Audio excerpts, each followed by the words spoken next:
Olá pessoal, Diego Rodrigues aqui. Nesse vídeo nós vamos discutir algumas das diferenças da prática médica entre os Estados Unidos e o Brasil, principalmente durante a residência médica.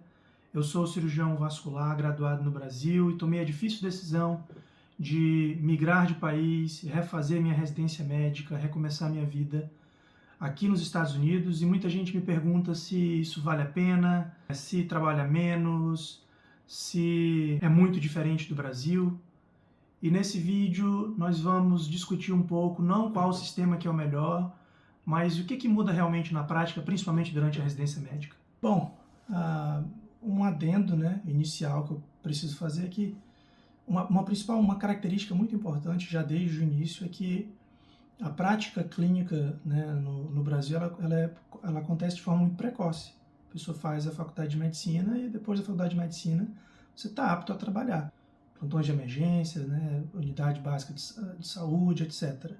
Enquanto que nos Estados Unidos, o simples fato de você finalizar a faculdade de medicina não te dá o direito de prestar assistência médica. Você precisa fazer uma residência médica, isso é necessário, é obrigatório por lei, que você tenha uma residência médica antes de iniciar a sua prática, e por si só isso já garante uma medicina, digamos que mais estruturada, mais organizada, obviamente mais valorizada, respeitada também por parte dos pacientes.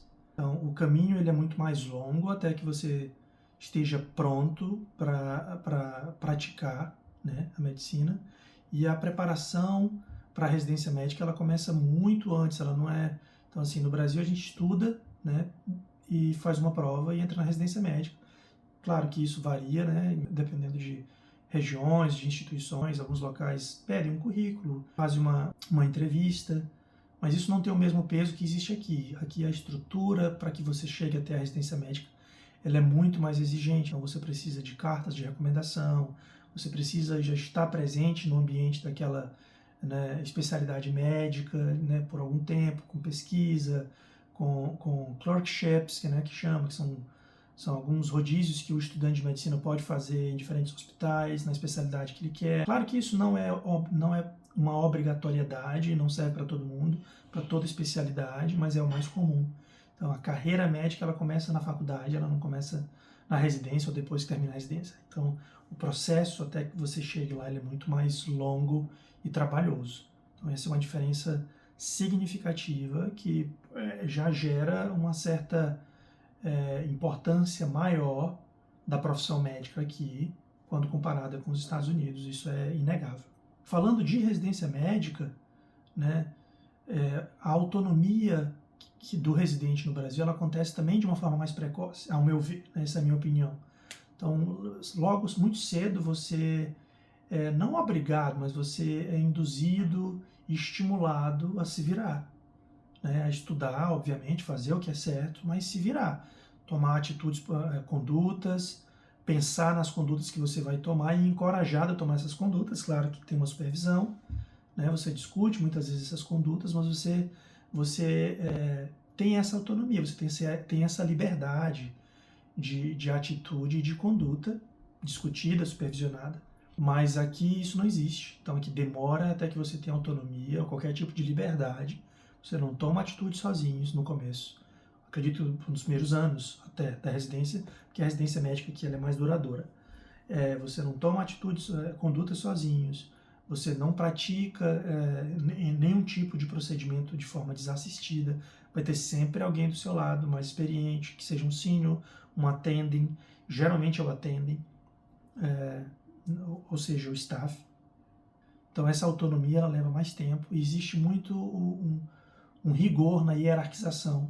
Então a hierarquia ela se faz muito presente, não que no Brasil não seja, no Brasil também é, mas aqui eu acredito que ela seja melhor estruturada, delimitada. Então a palavra do consultant ali, do attending, ela é lei, mas não só a palavra, as preferências. Então você está no rotation de uma mesma especialidade, então você vê ali o residente, ele tem que conhecer preferências de cada um daqueles cirurgiões que estão ensinando ele. Então, um prefere fechar uma cavidade abdominal de uma forma, o outro de outra. Você tem que saber as duas preferências, porque se você fizer da sua forma ou da forma que um outro cirurgião te ensinou, mas que não é a preferida ou a usual daquele outro cirurgião, você vai ter problema com ele, né? É considerado incorreto. Isso é uma coisa complicada. Você está fazendo a coisa certa de uma forma diferente, mas não é aceito, ou melhor, não é bem visto. Você tem que fazer da forma, porque aquele paciente ele está sob a responsabilidade daquele cirurgião. Então, se aquela foi a forma que ele foi treinado, ou a forma que ele aprendeu, que ele determinou que é a mais segura, baseado na experiência dele, naquilo que ele estudou, na evidência que ele encontrou, você precisa respeitar, porque no final do dia, a responsabilidade maior daquele paciente é do attending, apesar de você também compartilhar aquilo, mas a responsabilidade maior dele, isso é muito rigoroso aqui. Outra diferença significativa em relação às avaliações durante a residência médica, aqui elas são muito mais frequentes e eu acredito que até muito mais impactantes, talvez, porque você recebe feedbacks constantes em cada rodízio que você tem, durante aquele rodízio, no final dele você recebe um feedback dos attendings, né, dos staffs com quem você trabalhou. Eles vão escrever e dar nota para você, dos residentes com quem você trabalhou, dos enfermeiros e qualquer outro profissional que tenha algo a dizer sobre você. Eles podem escrever feedbacks e você também pode avaliar o seu attending, os residentes que trabalharam com você, e ali você vê, né, existem habilidades que são avaliadas, que os attendings te dão nota. Essas notas vão de 1 a 5 normalmente, e você é avaliado em relação à sua conduta, à sua postura, o seu conhecimento médico, a sua relação médico-paciente, a sua relação com a família do paciente, pontualidade, tomada de decisão, liderança. Então, tudo isso, tem até um tópico assim, se eles recomendariam você, se eles gostariam de trabalhar novamente com você, se você permitiria que aquele, né, residente cuidasse de um familiar seu. Então isso tudo está ali, e isso é frequente, você recebe muito, é anônimo, você não sabe quem escreveu aquilo para você. Geralmente eles esperam até que se acumule um número razoável de avaliações e eles liberam para que você veja. Dessa forma você não sabe quem escreveu. E além disso, a cada 6 meses, você tem uma reunião com o Program Director, que é o chefe da sua residência médica, onde você vai discutir todas essas feedbacks que você recebeu com ele, né? Ele tem acesso a isso. Então ele discute com você, se existem feedbacks ruins, ele vai tentar entender o que aconteceu. Se são bons, ótimo, perfeito. E também você pode, ali é o momento onde você pode fazer suas queixas, caso você tenha alguma, né? Sugerir mudanças para a residência médica, eles ouvem, né? Se você tem alguma sugestão para fazer de alterações que seriam benéficas, coisas que não deveriam ter mais durante a residência médica. Então aquele ali é um momento que acontece a cada 6 meses, e eles também discutem seus planos para o futuro, que tipo de médico você pretende ser, acadêmico, de comunidade, para uma prática privada, goals, né, para os próximos 5, 10 anos, projetos de pesquisa que porventura você tem em mente. Esses pontos da residência médica, eles são muito nítidos. Aqui existe uma supervisão maior, eu diria, até mesmo por causa do receio de processos, de problemas legais, um feedback muito mais estruturado, organizado, rigoroso, uma autonomia mais lenta e uma hierarquia que eu diria que, apesar de ser rígida, pelo menos na instituição onde eu trabalho, ela não é maligna, né? Eu não posso falar por todos os locais, por todos os hospitais, que a gente sabe que isso depende, inclusive no Brasil. Mas essa é uma característica, um ponto que eu acho interessante. A relação médico-paciente, como todo mundo, eu acredito que saiba, né? Todo mundo que é da área de saúde sabe que existem diferenças, né, culturais, da forma como você lida com os pacientes, né, dessa relação médico-paciente. Eu acredito que no Brasil a gente tem uma relação mais paternal, mais emocional com os nossos doentes. Aqui existe uma relação que eu não diria que ela é fria, mas ela é quase como contratual. O médico ele está na condição de um orientador, enquanto que no Brasil nós temos, eu acredito que seja mais como um conselheiro, né? Mas aqui isso é muito mais formal. Quais são as opções de tratamento que você tem, os riscos, e aí a gente costuma falar muito em porcentagem, os diferentes tipos de tratamento disponíveis hoje, qual é a diferença de cada um deles, quais os riscos e benefícios de cada um deles, e aí o paciente toma a decisão de qual tratamento ele quer. Não é suficiente que você faça apenas a coisa correta, ela tem que ser correta, está bem documentada e você precisa ter consciência, certeza de que o paciente entendeu o que você está fazendo. Outro ponto importante é recursos, e aí em relação a isso a gente sabe que essa diferença é gritante, né? Claro que isso depende muito da instituição onde você está, do hospital que você está, nos dois países, mas de maneira geral, muitos de nós trabalhamos aí no Brasil com o SUS, fazemos residência em hospitais do SUS, e a gente sabe que existe uma deficiência enorme de recursos que vão desde material hospitalar, disponibilidade de exames, de imagem, de exames laboratoriais, materiais em centro cirúrgico, número de leitos em hospitais, vagas em leitos de UTI. Então, existe toda essa deficiência de recursos, né, no Brasil, enquanto que aqui isso é praticamente imperceptível. Se existe, a gente não percebe. E aqui na instituição onde eu estou, eu acredito que não existe. Então, assim, tudo do mais novo, do mais atual, né, daquilo que é baseado em evidência, todos os testes mais atuais, alguns deles até em desenvolvimento, são os trials, né, que eles têm, que eles podem ser utilizados por exceção, estudos que estão em andamento, etc. Tudo isso existe, essa disponibilidade aqui. Você pede uma tomografia, uma ressonância magnética, colangio-ressonância. Então, tudo isso é feito quase que imediatamente. Você pede o exame, em poucos minutos o exame está pronto, você fica, nossa, já está pronto.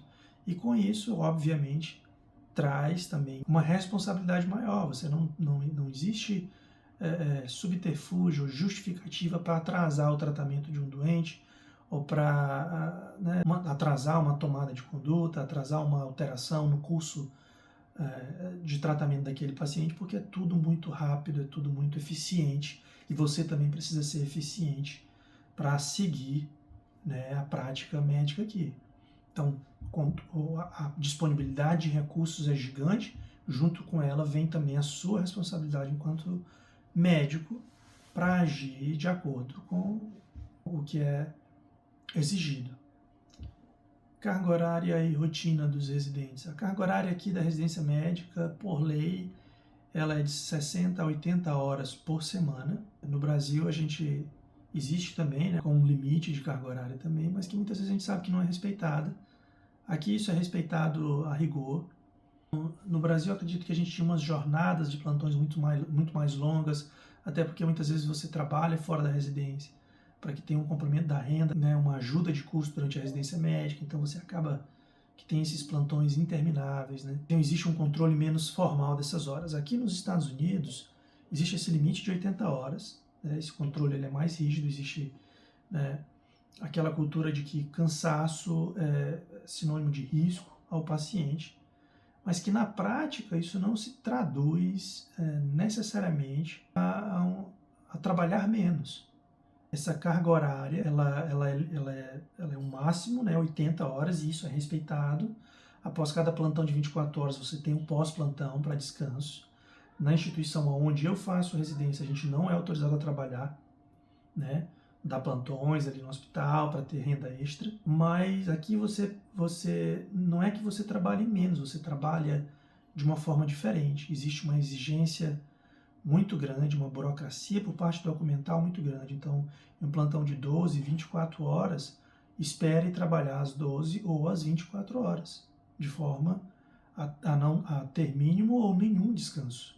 O que isso não era o que acontecia no Brasil, pelo menos quando eu trabalhava. Então, essa é uma diferença importante. Aqui você trabalha diferente. Existe também, eu não sei se isso, por ser um imigrante, né, por ser um médico estrangeiro, por estar trabalhando, exercendo a medicina, praticando cirurgia em uma segunda língua, a existência mental que eu sinto, o estresse mental, a carga psicológica também, ela é absurda. Então, ao final de um dia de trabalho, eu às vezes eu penso que eu talvez esteja mais cansado do que meus peers, né, do que os meus colegas, porque a exigência a mental que eu tive, o esforço que eu tive que fazer, eu acredito que foi maior, talvez o dobro, o triplo. Então, eu não acredito que se trabalhe menos, eu acredito que se trabalhe diferente. Acredito que se alguém diz que é mais tranquilo, que é mais leve, que é mais, isso não é verdade. É tão exigente quanto, talvez mais. Algumas vezes eu acredito que mais. Existem algumas nuances da prática médica aqui que ela é diferente, então você trabalha muito fora do horário de trabalho. Então, muitas vezes você está em casa e já está revisando coisa de paciente para outro dia, já está vendo, né, a história dos pacientes que você vai ver no ambulatório, porque é mais complexo, a carga documental no prontuário do paciente ela é maior. É, eles esperam que você já saiba toda a história deles quando você chega para vê-los, não é algo que você vai descobrir durante a conversa com o doente. Então, muito do trabalho ele é feito fora do horário de trabalho, isso não está contabilizado ali nas 80 horas de trabalho exigidas. Então, às vezes você está de folga no fim de semana, mas você está revisando paciente que você vai operar durante a semana, paciente que você vai ver em clínica, fazendo pesquisa, né? Se você é alguém voltado à pesquisa, você está pesquisando e nada disso entra como carga de trabalho, como prática clínica. Então, assim, eu acredito que a carga horária talvez seja de igual para igual, talvez até mais. Em relação ao papel do residente no cuidado com os pacientes, aqui existe um suporte maior, eu acredito. Então, por todos os lados, você vai estar sempre terá alguém ao seu lado durante o seu papel na assistência. Você dificilmente vai fazer algum tipo de procedimento, cirurgia, ou até mesmo ver pacientes sozinhos, sem nenhum tipo de supervisão ou suporte. Isso é interessante. Você não é esperado que resolva tudo, você é esperado que esteja disponível, aberto, né, a aprender, mas você não é o responsável por tudo. Né? Existe todo um sistema organizado, estruturado, para que o residente médico tenha todo o suporte necessário e para que ele não participe da prática médica sozinho, tomando condutas por ele mesmo. Por último, pessoal, qual foi o impacto, né? Qual que é o impacto pessoal, profissional, para mim, que já sou um médico graduado, né, em outro país, que mudou, recomeçando do zero aqui, refazendo uma residência médica. Processo de reaprendizado, né? Eu tive que reaprender a ser residente, eu tive que reaprender a me comunicar. A comunicação ela é diferente, não só na relação médico-paciente, mas com os próprios colegas de trabalho, com os chefes, né? O conceito de multidisciplinaridade aqui ele é muito mais amplo, né? É irreal, ele é muito real. O paciente vem em primeiro lugar, então todo mundo está em prol do paciente. Aqui nós temos as nurse practitioners, né? Que são os enfermeiros que podem prescrever, fazer pequenos procedimentos médicos e ajudam muito no dia a dia do hospital ali, para que, por exemplo, dentro de uma residência de cirurgia, para que você tenha tempo para focar naquilo que você veio aprender, que é a cirurgia. Então, esses profissionais, muitas vezes, eles estão responsáveis pela prescrição dos pacientes na enfermaria, pela solicitação de exames. Eles é quem fazem isso, muitas vezes, as notes, né, os progress notes, as altas hospitalares. Os pacientes que vêm para o hospital por alguma intercorrência, eles são o primeiro ponto, né, que esses pacientes vêm, né, as primeiras pessoas que eles veem, e tem essa constante comunicação diária dos residentes com esses profissionais durante o dia. Então, é todo mundo trabalhando em prol do paciente. Tem sido uma experiência muito gratificante, eu acredito. Vale a pena? Financeiramente falando, vale a pena? Eu não sei, ainda não sei. Eu ainda sou um residente, né? Então eu tenho uma vida de residente aqui, que é melhor do que uma vida de residente no Brasil, em termos de salário, de suporte por parte do hospital. Eu acredito que seja uma vida melhor, mas no longo prazo eu ainda não tenho a resposta se isso se vale a pena ou não, né? Porque isso é algo que eu só vou descobrir no futuro. E aí, quando eu descobrir, eu deixo vocês saberem.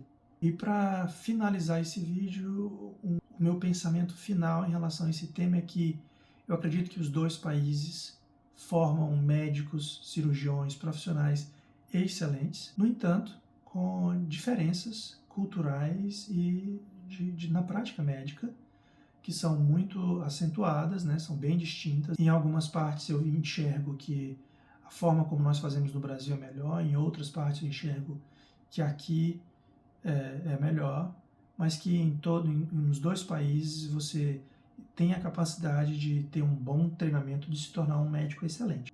E também acho que nas duas culturas existem coisas que podem ser aprendidas e utilizadas, né, onde quer que você esteja. Então, eu acredito que se eu voltasse para o Brasil hoje, muito do que eu aprendi aqui, eu tentaria colocar em prática lá. E muito do que eu aprendi no Brasil tem me servido aqui, né, em termos de prática médica, tem facilitado muito minha vida. Eu acredito que se eu não tivesse a experiência que eu tive no Brasil, com certeza teria sido muito mais difícil a minha adaptação. E para aqueles que pensam, né, em fazer essa mudança de diferentes profissões, que pensam em explorar, né, a possibilidade de uma vida no exterior e tudo mais, recomeçar não é retroceder, é simplesmente começar de um novo ponto. Serão novas experiências, novas habilidades, novos conhecimentos, novos desafios, novos sentimentos. E isso é viver. Isso é viver. Então, nesse ponto, eu acredito que a minha jornada tem valido a pena por saber que eu fui capaz de alterar tão drasticamente a minha trajetória, né? E isso foi baseado no esforço, na determinação, na resiliência, na paciência, na humildade. Então, isso me faz sentir bem. Isso é um sentimento bom. Então, fica aqui, né, esse vídeo contando parte da minha experiência. Espero que eu possa discutir mais sobre isso em futuros vídeos. Espero que vocês tenham gostado. Desejo um dia abençoado para vocês. Sintam-se todos abraçados e até a próxima.